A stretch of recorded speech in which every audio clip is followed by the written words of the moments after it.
Hello, and welcome to episode 2 of the Digital Publishing Podcast. This episode, we're talking to Ken Jones, founder of Circular Software, about his journey from the world of printing through big publishing to becoming a successful publishing software developer. I hope you enjoy.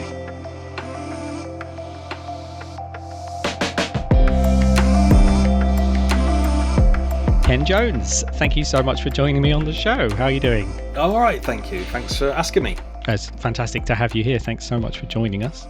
I wanted to get Ken on because his story of how he came from working in big publishing and then kind of breaking out to start his own company in software is really a very inspiring story. He told me about it and I couldn't believe I didn't know some of this stuff. It's quite brilliant. Ken, could you just start by telling us a little bit about yourself and what you do? Yes, I'm Ken Jones. I am the founder and director of Circular Software. And Circular Software is trying to help publishers, mainly illustrated publishers, just do things better. So either by training on the software that they use or consultancy to help think about the best way to actually approach things and to create the books that we're creating. But then also just some thinking about how we do things and what we could do new or extra to what we currently do in publishing. Right. And how did you actually end up in this position? I mean, you explained to me actually this started with trying to solve your own problems. Could you tell us a bit about that journey? Yes. So it's always, I suppose I've got a refined laziness in that I always want to find the quickest way to do something. So I want refined laziness. Yeah, I just made that up. So it would be something that I want to achieve in the fastest way possible. So just so I can do something else to take away the boring bits, the drudgery of work. So I come from a production background and a print background, and just by being able to automate and to script and to be able to just tell the computer to do something rather than using a mouse, using code, means there's so much more that you can do. Right. And this is something that you used to your advantage when you were in publishing. Yes. So I started off in print production and, well, way back, I was born at an early age. My parents were printers. They were school teachers actually, and then before this was fashionable, they left a teaching job and became self-employed crafts people. They weren't quite sure what they were going to do. They were either going to do weaving, wood carving, or printing. Wow. And they tried them all at the same time, and the printing was the one that actually people would pay money for. Right. So once they got to a certain point, my dad, who was a deputy head, left, and everyone was amazed that he left such a well-paid established job. He was going to be headmaster next, but no, he decided to start a printing company with his wife, my mum, and that's what they did. And I, as a child, was slave, probably is the wrong word, but child labour to help in the printing business. So what kind of things did you do? Well, that's the thing. You get to do everything. So they were typesetting in lead type, even though I'm not that old, but that's what they had. So letterpress and layout. I've been a Mac user since the 80s, since, before it was cool. So just everything about paper, fonts, print finishing, plate making, running presses, everything. This is something that makes you unusual among people working in digital publishing, that you have such a print origin story. Well, yeah, I think I'm here to talk about myself, so I shouldn't feel bashful. That certainly should not. I am someone who understands the print process and the creation process. I've never been a creative. I've always been production. Right. But knowing, actually having inky fingers and plate making and, being able to do that, there was a time. So when after I wanted a bit more money, I moved. I went to university briefly and then dropped out, and then started a band, and then I decided I wanted to have a bit more money, so I got a job at a printer's in Birmingham.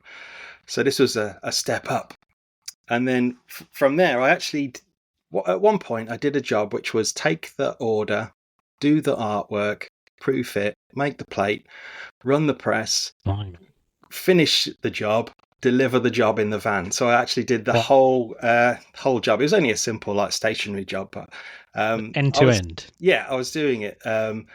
So I learned quite a lot about Quark Express in those days, and then I found I needed more money. So I moved again down south to find my fortune, and ended up at a software company that needed people who knew Quark Express. So I became a software trainer. I've been a pre-press and person at the printers, and then from there I got into actual software training. I taught myself more of the Illustrator and Photoshop stuff, and InDesign, this new kid on the block, was something that I was in a position to train myself on what was happening next. And I suppose that's what I've always tried to do, is apply myself. I've actually found myself in this job where I was getting pretty well paid and I didn't have my time filled.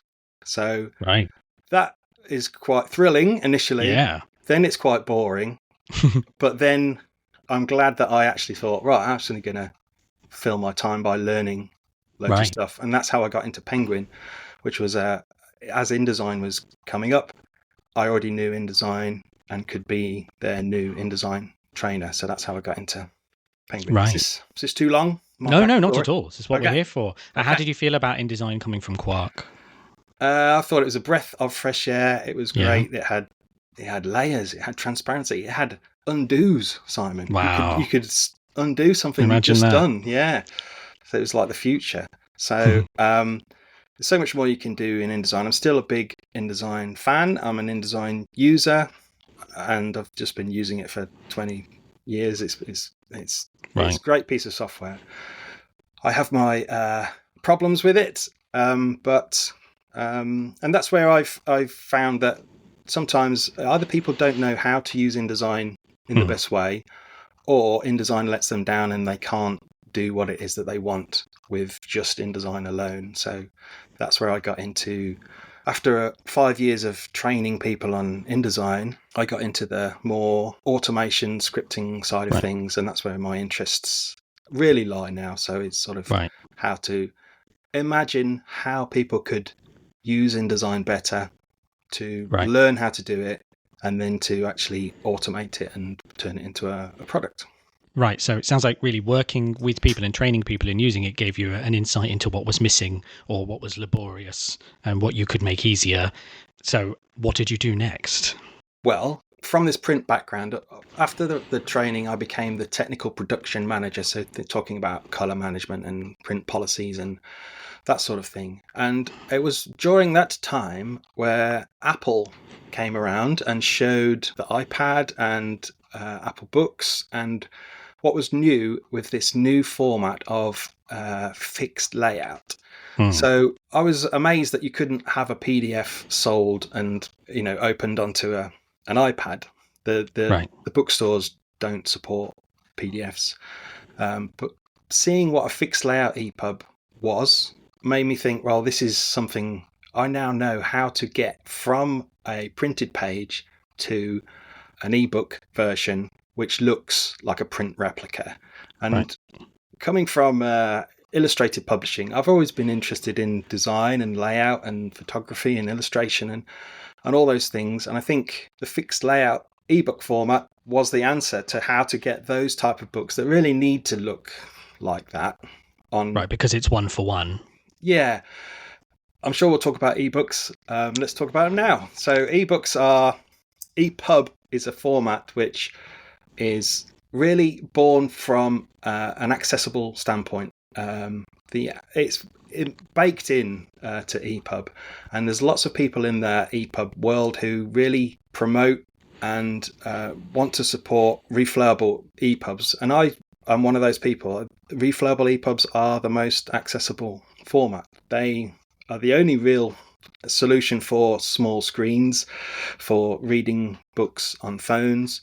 And if you can't see a screen, you need the book read out, then that's the format which is best for you. But if we have a larger screen, we can access the book, then I think we shouldn't discard the extra value of layout and illustration and design, and just typography. Just having something look as a designer wanted does have a real value. So we need to make them as accessible as possible, but I don't think we can just not have those types of books. Right. Do you think coming from a print background is sort of gave you that respect for the original print design that you're trying to retain here, and why fixed layout is so appealing?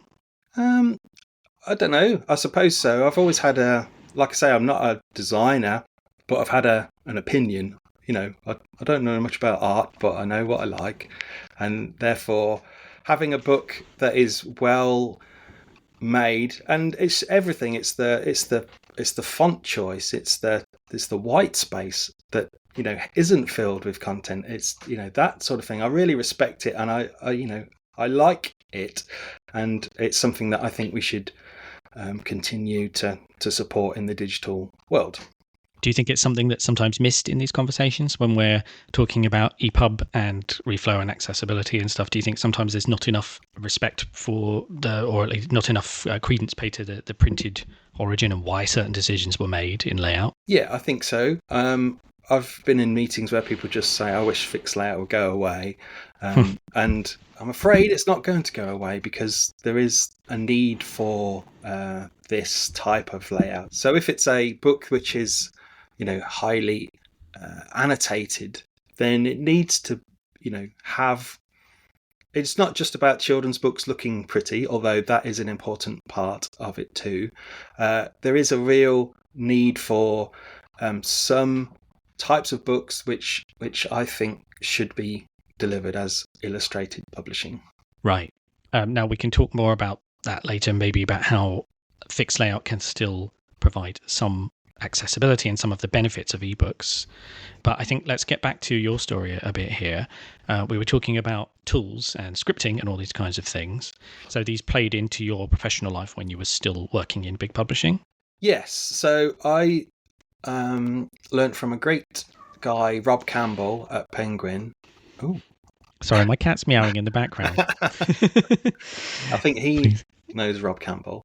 Apparently that was a yes. No, so he set me on the way of just showing me what AppleScript was and what it can do. So I'm an unusual person that I'm self-taught really, and I've learnt a Mac-only language. So all of the scripting that I do is Mac-only, but there's so much power in it. And actually, with AppleScript, there's more you can do. You can take charge of the whole computer.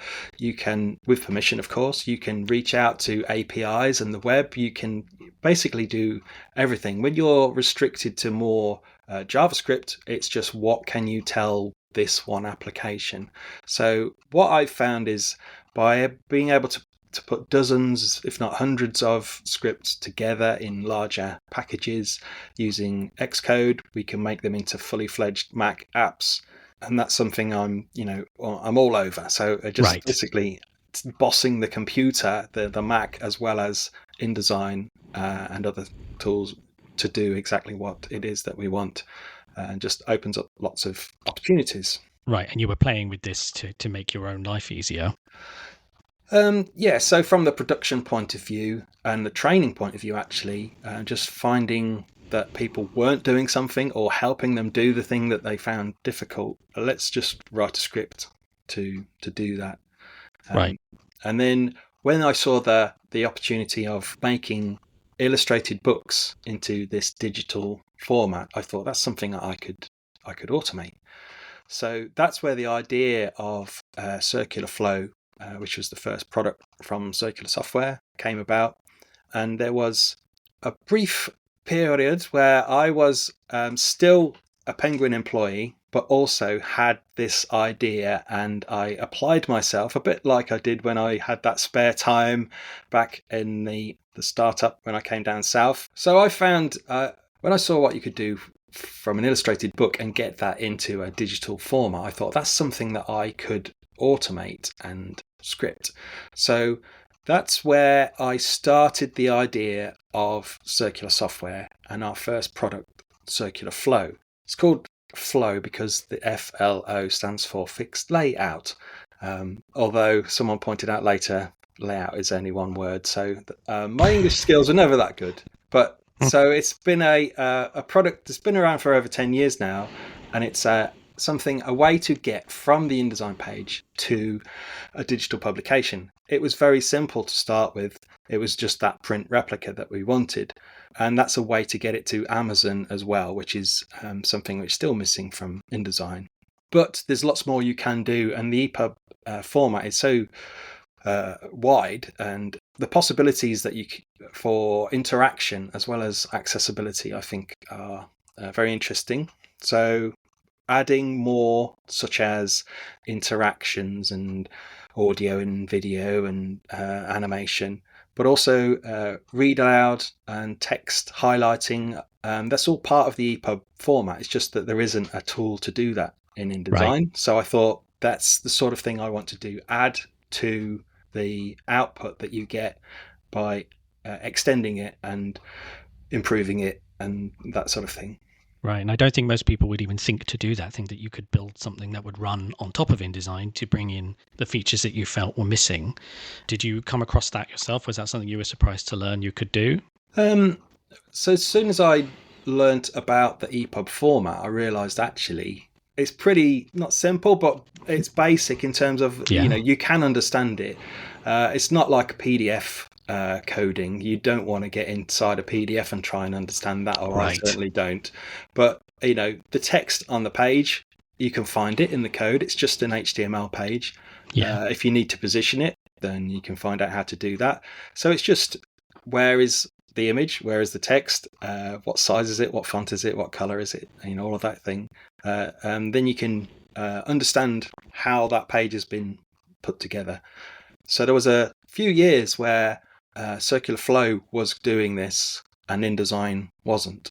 These days, InDesign does make fixed layout ebooks as well as reflowable ebooks, but it's still those gaps that reaching Amazon, adding media overlays and extra interaction, and also accessibility is something that's been sadly overlooked for many years by InDesign. Right, and I understand that's actually changing now. Yeah, it's intriguing and very promising, really, that finally, after EPUB has been out for over 10 years, I think it's the impending European Accessibility Act has really finally got through. And I've been in many meetings with Adobe, and there is this group which is specifying really clearly what are the requirements and what they need to do. And finally, they are addressing some of these. So things like page lists have just come into this very latest version. Before now, there's been no way to add a page list, and that's, if you don't know, it's a way within a reflowable document to just find the location in a print page. And that's important. If we need everyone turn to page 84, there needs to be a way to find that. And it's all very well having an act that says all publishers need to do this, but without the tools to do it, it's really, it's just not going to be possible.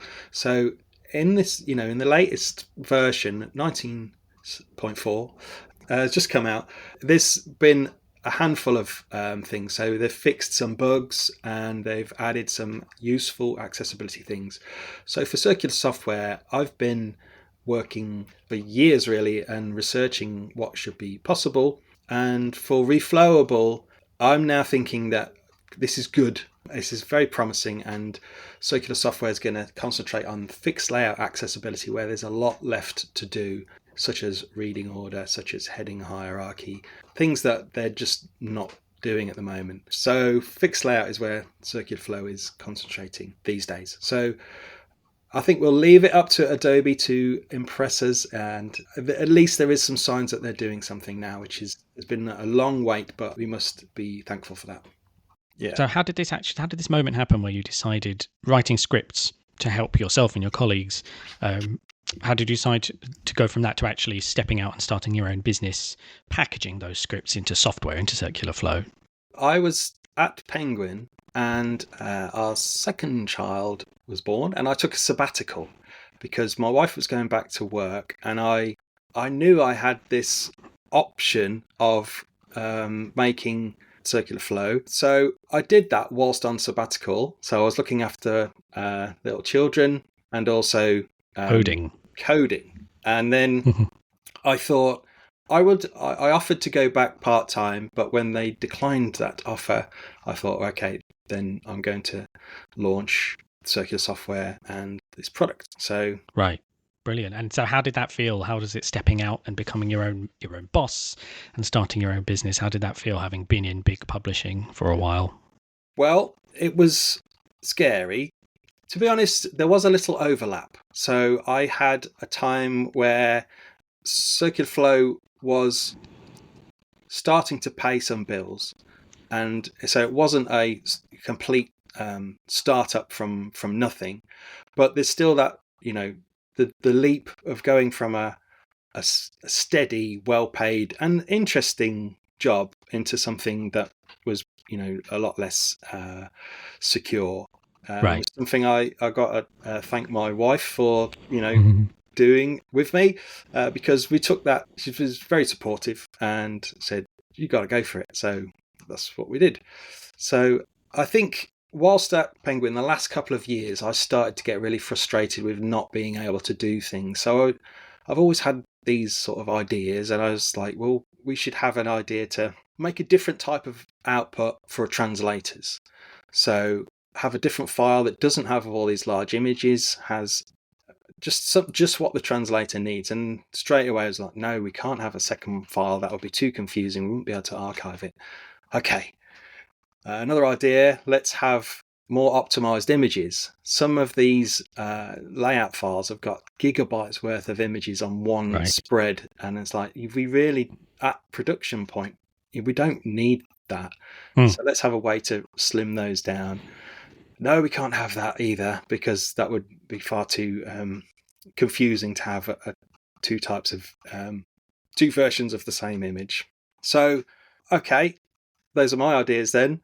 I've put those ideas into my own products. And it was just like the fact that even though people say that is a good idea, but we're never going to do it, it was like, it wears you down after a while. So it's so much more freeing to be able to do what you want. And I've been lucky, or I suppose, or successful in that, I've created something that people actually do want to use. And we've now got some big publishing clients using Circular Software to assist how they create files, to check that what they're doing is made in the way that the publisher wants, and to make better exports and translation files and archive files and all of that stuff, which is all relates to print.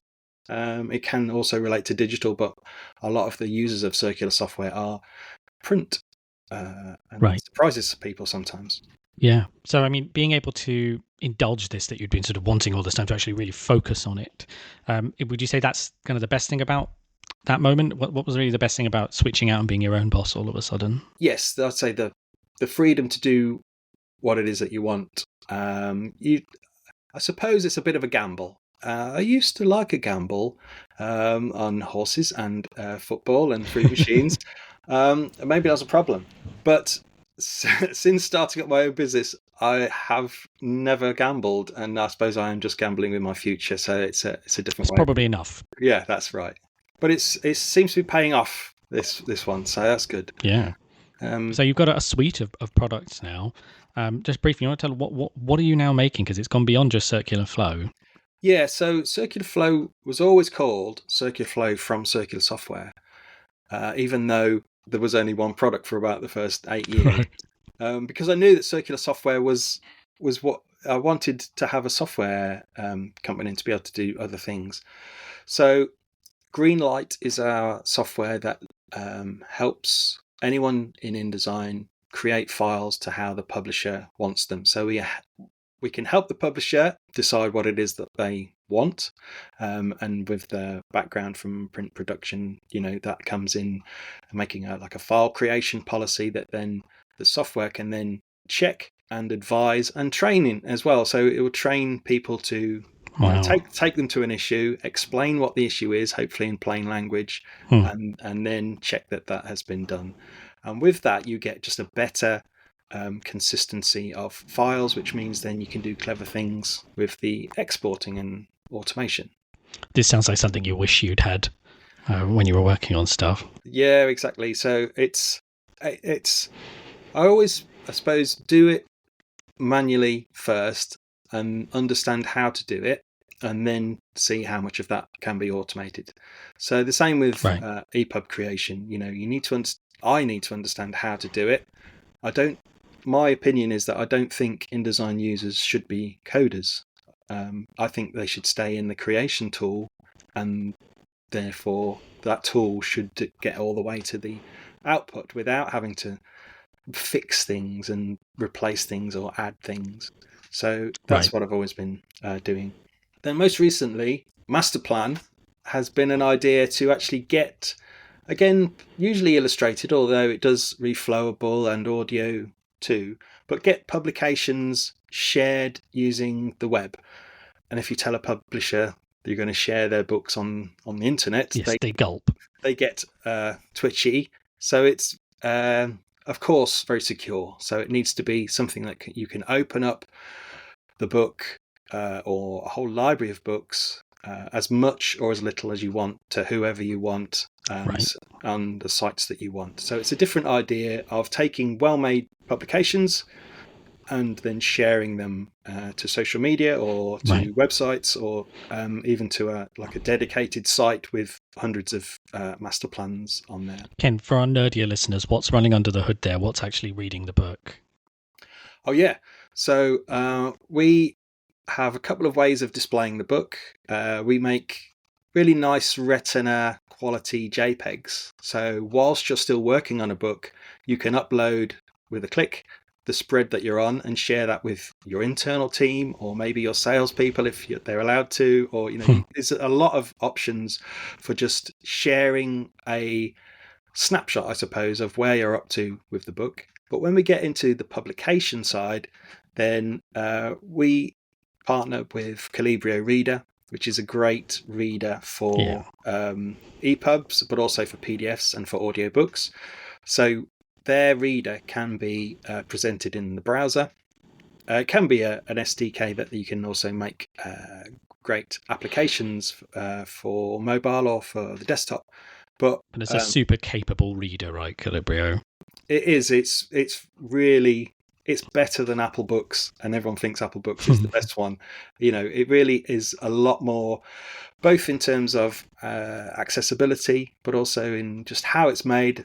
The speed of development, the consistency, the support is really good. And they've become friends of mine, and we've exhibited together at Frankfurt and London Book Fair. And it's really good to share a stand there. Lars is a good chat. Yes, if you know Lars, he's a force of nature, and he's a great guy, and I enjoy hanging out. We're hoping to welcome him onto the podcast soon as well. You definitely should. Yes. Although you might have to extended version. He'll be about 3 hours, maybe. No problem. So we're using Calibrio Reader to present publications securely, and it allows us to restrict to sections of a book, even spreads of an illustrated book, to be able to open them up or to lock them down. Right. That makes sense. And any other tools that you've been developing that you want to tell us about before we move on?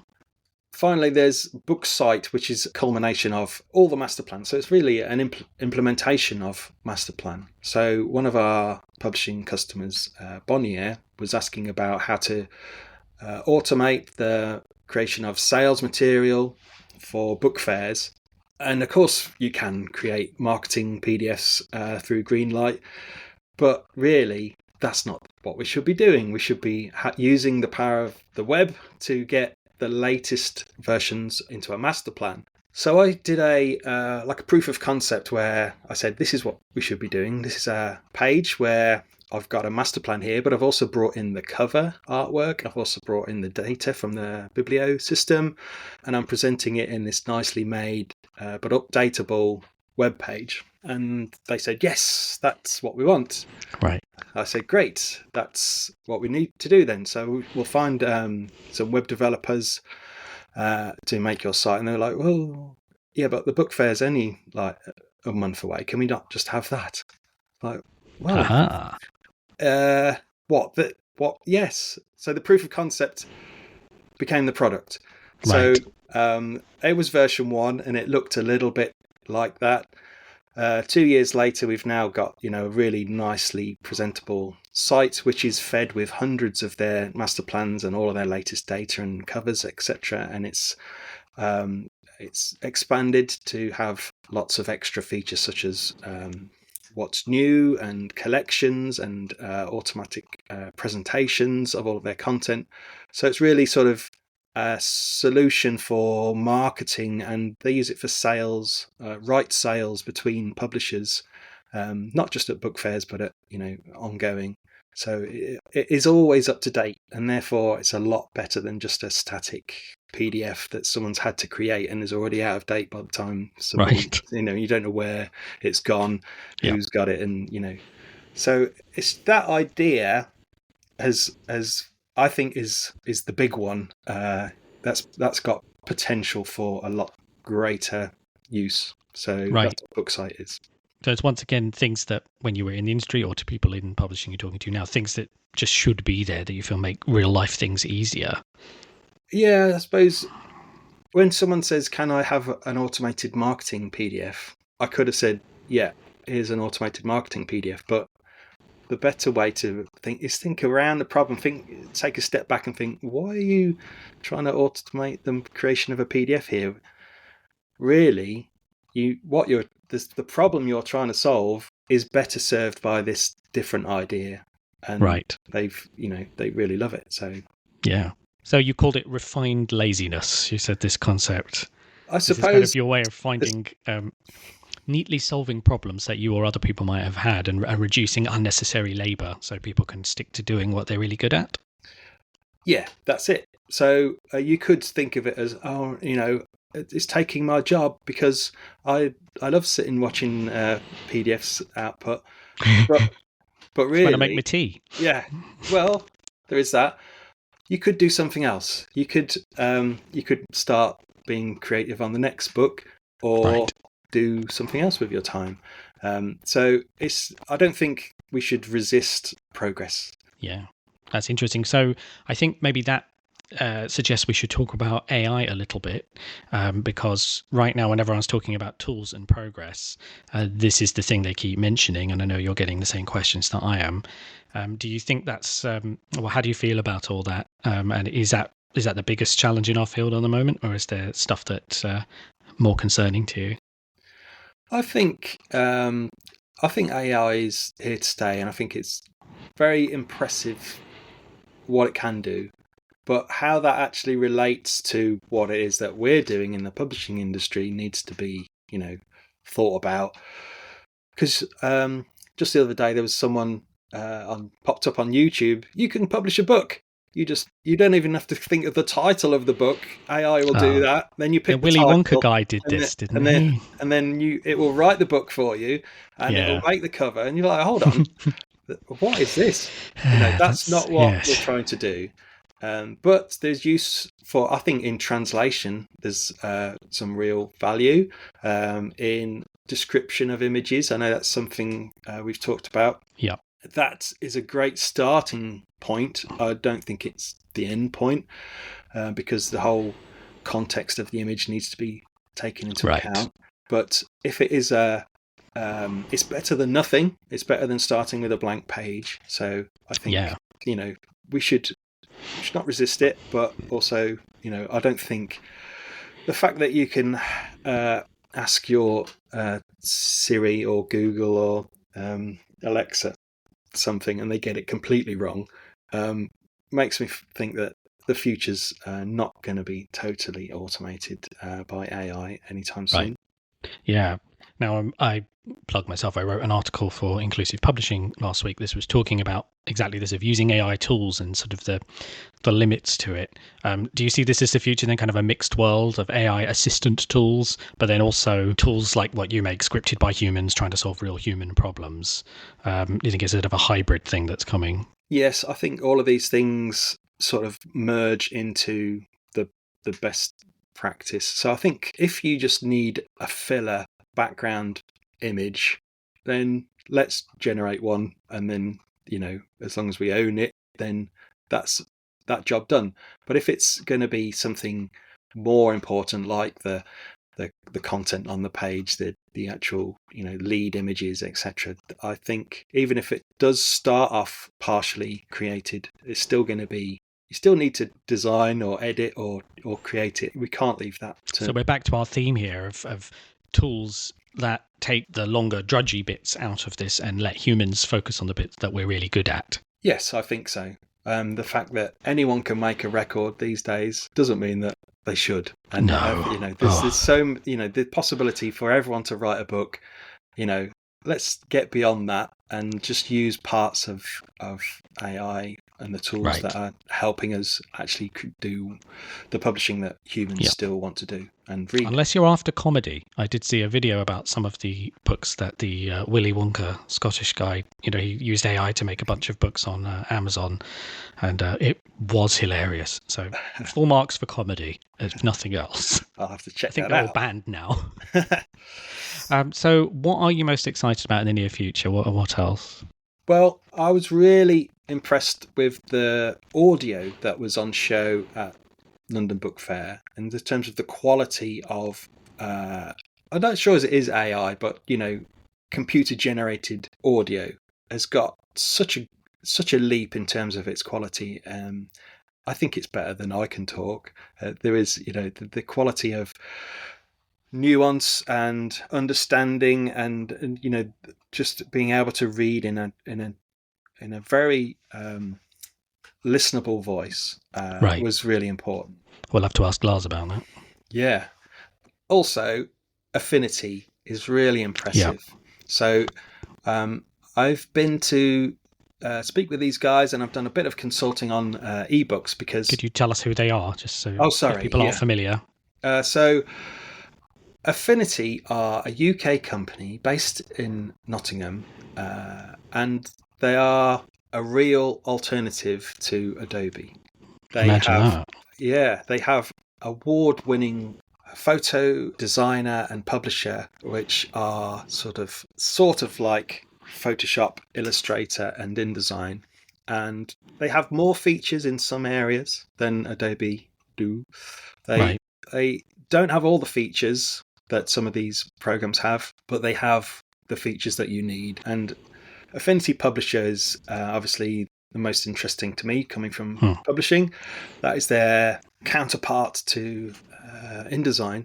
And very recently they've announced that they are doing ebooks. So up until now it's been a real print illustrated magazine type of tool, but it's got all the typography and the photographic layout, and it's a really top-notch output. But to get to ebooks is something that they're working hard on, and I've been to help, and I've done a bit of consultancy on that, and I hope to do that more in the future.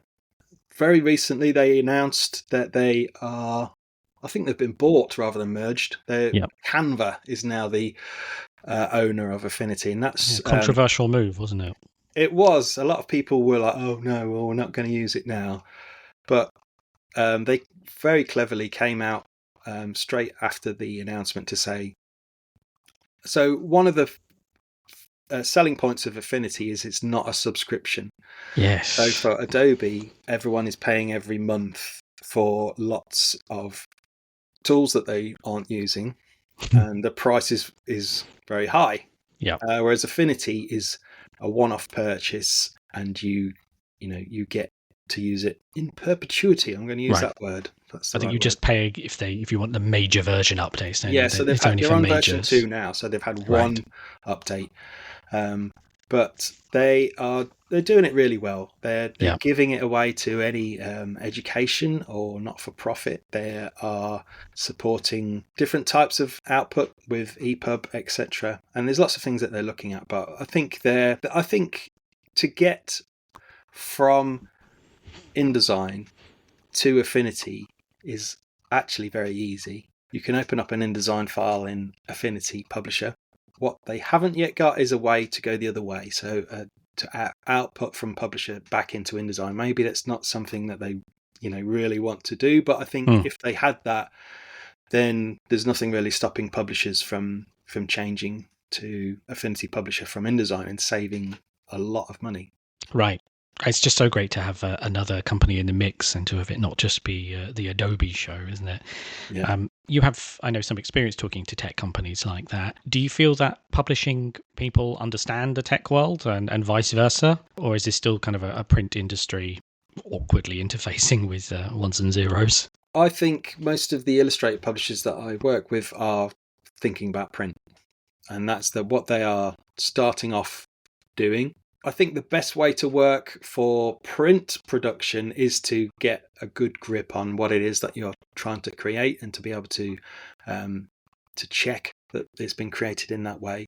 And that is really also the solution for digital publishing. So I think although we're thinking of print first, we should really be thinking of just getting our workflow in a good shape for any output. So print as well as digital. Right. And that's something that I'm working with a couple of other trainers to put together a training course, which is a way to look at the workflow all the way from Word and manuscript and image descriptions, etc., through well-made InDesign templates and files out into digital outputs such as EPUB. Right. Yeah, so I think we should improve our workflow for print and digital. Yeah. And as we know, one of the advantages of really improving the digital file is, apart from making it easier to transform, of course, this also opens up accessibility, which is increasingly a compliance issue. Now, fixed layout and accessibility is a sort of an awkward fit. Could you just talk about that a bit? So the EPUB format is really, as I've said, is built to accommodate accessibility. And the fixed layout part of that EPUB format, I think, can also accommodate lots of accessibility. So we can have semantic structure, we can have metadata, we can have page markers, we can have landmarks, all of that stuff. I think along with image descriptions and reading order are the two most important things. So everyone thinks about image descriptions when we talk about accessibility. Yeah. It's the one that everyone knows and it's important. But for a complex spread, the order of the things on the page is as important, I believe.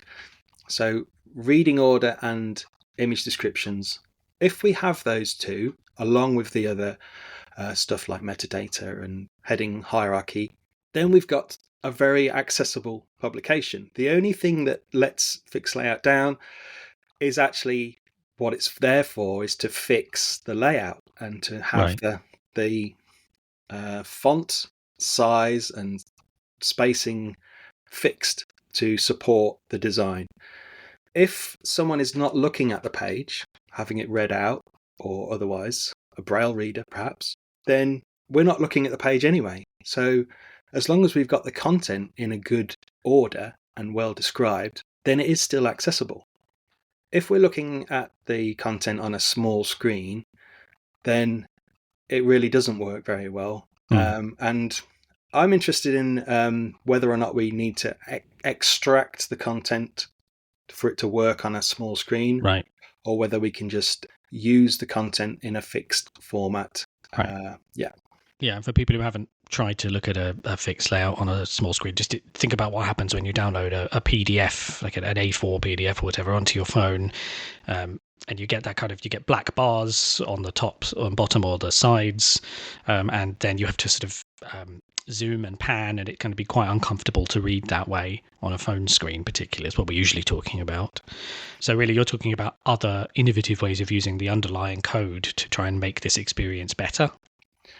Yeah, I think there's also region navigation is a way to move around using the reading order around the page. So the screen zooms Yeah, itself. the screen zooms and moves the content in the right order, and also, so that's something that we can already do with Circular Software and Calibrio Reader. So that's another solution for that. But there is, as I was saying before, there is some content that really needs to be viewed, and I don't think it's wrong to say that if it's a visual spread of an illustrated children's book.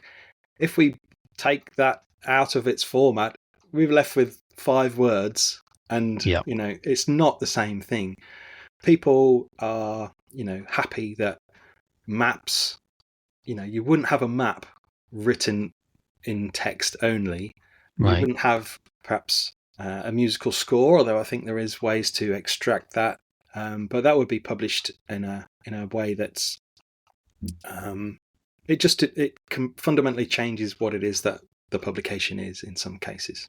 Right. And that really leads to my next question. How can we in digital production encourage and talk to designers and editors about things that affect digital layouts, that affect how we move on? What could we ask them to do, and how could we approach that with them?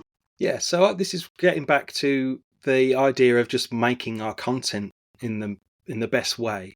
So an example that's come recently is language. So we can tag the language in our digital content to just say what language it is. But if there's mixed language, then we can actually shift the language within the content.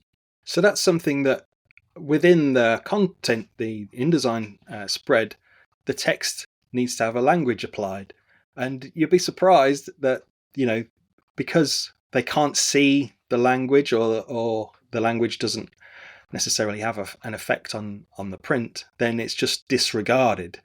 It's very quick to set the language, and in some cases the language will actually change word breaks or how it does appear. But that sort of thing. Yeah, but we should talk about what happens without language tags, because a screen reader trying to read a French word without it being defined, you might get the sort of French that's spoken by tourists to restaurant staff. Yeah, exactly. It's told that this is an English word, and it's like mange tout. Je voudrais un chips. Yeah. Yeah. Is it Del Boy in Only Fools and Horses? Yeah. That sort of thing. But beyond that, we've got styles. Let's use styles. This isn't radical thinking. We are in 2024. If we are laying out a book, I would say that we should use styles. Now, not everybody agrees with that, but really, as soon as you have more than one case of text on a page or multiple pages, then just being on top of styles is something that really helps print production.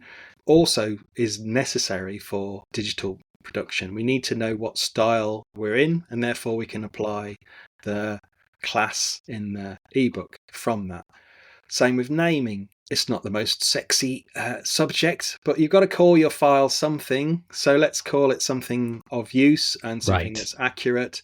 So all of these things, we just need to tighten up our creation of assets, our content, really. Right. And do you think that's something that we're still struggling with, kind of communicating in organizations, that digital is not just sort of an output at the end, but that it's sort of something that has to be borne in mind the whole way through, even if print sales are still the primary driver?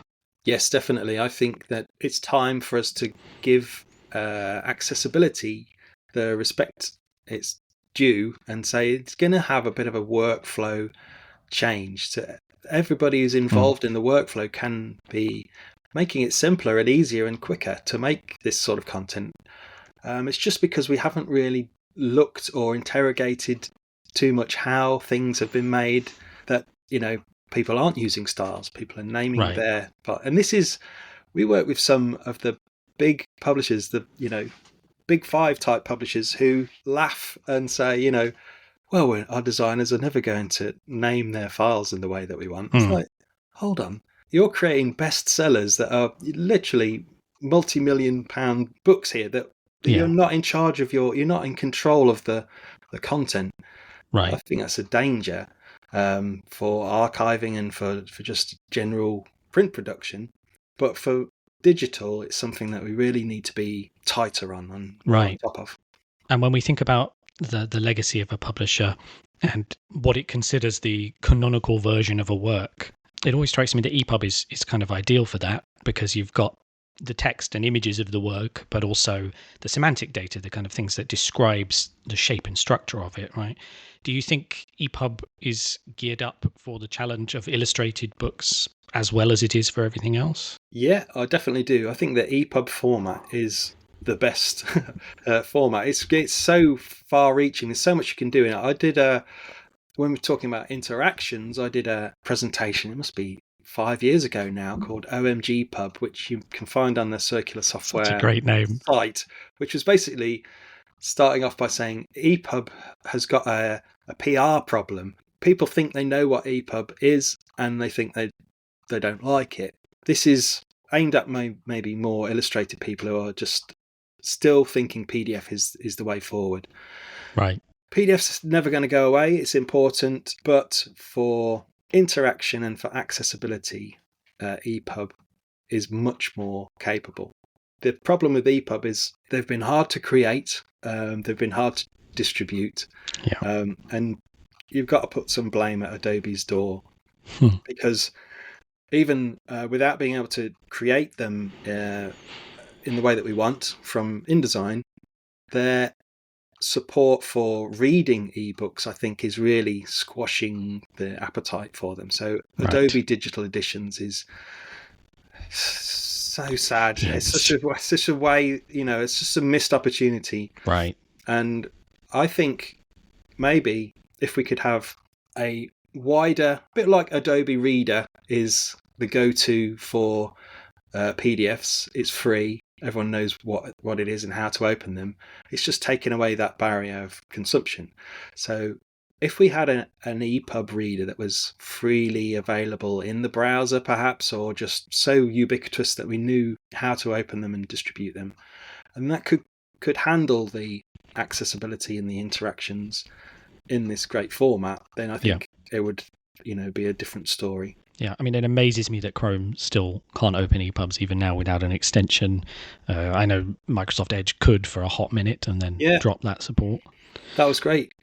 So I think because, professional trade publishers need to restrict the sharing of files, EPUB and ebook stores and distribution have got themselves into this problem where we need to be completely in control of the DRM, the digital rights management of the file. And that has really, there isn't a nice, simple way to get a file to somebody unless we have that. But we do have that. This problem has been solved for many years. Obviously, with Masterplan, you can do it online. But if you need to be offline, there is technology that can do this. Redium is good, but Calibrio Reader is better. And there is a way that the EDR Lab are supporting DRM with their LCP. I'm just saying letters at the moment, but this is the problem LCP is solved. Is fabulous. And that really, literally, Google or Apple or Amazon, and Adobe could have a fully featured, secure ebook reader available to everyone for a very affordable. With screen reader compatibility. Yeah, I mean, basically, I don't know if I should say this, but basically, Calibrio, someone should buy Calibrio, maybe Canva. Yeah, they're on a spree. But yeah, just Google should buy Calibrio, put it in every browser. Job done. Yeah. When we're talking about what might happen next, I guess that brings me to my last question for you. Where do you see Circular Software and where do you see the sort of wider publishing technology space in 5 years' time? Well, 5 years seems like a long time, but in publishing, I think if we could get our content well made, then we are in I think the word is agile position, where we can decide to publish it in the way that we want, to chop it up, to remix it almost, to be able to create digital publications alongside print publications. And that you're not going to get that unless you have a handle on your workflow. And for circular software, I think the master plan idea of getting any publication to any person securely via the web, I think there's a lot of potential there for, wherever a book can be sold, you should be able to see that book. It seems odd to me that we're just, major publishers don't show you the insides of their books on their websites. Yeah. There's just, here's the cover, it's £20. You're like, whoa, okay, I'd like to know a bit more about that. So in the same way that you go into a physical bookstore, you look at the book before you buy the book. I'm talking about illustrated publishing in particular. But for mono books, also, you want to be able to at least read it or see a bit of it, or, so just being able to see inside the book, as famously said. And I can hear people saying, what about Amazon's look inside? Yeah, so that is a separate file that needs to be uploaded, and it needs to be created separately. For illustrated publishing, it's often not much of the book, or it's just parts. Right. I think a better way to be able to search, literally search every word on the book, to be able to go into the book and see it in good quality and full screen, but in a secure way. Right. That's what I think we will just take for granted and have in a few years' time. Brilliant. Ken, thank you so much for being here and telling your story of how refined laziness brought you to making some really amazing things and to starting your own company. I really appreciate hearing your story. Thank you so much. Thanks a lot. Brilliant. And how can people get in touch if they want to learn more about you or Circular Software? Circularsoftware.com. That's the shortest one possible. There we are. Circularsoftware.com. Ken, thank you so much for joining us. And thank you everybody else for listening. Thanks a lot. This was the Digital Publishing Podcast.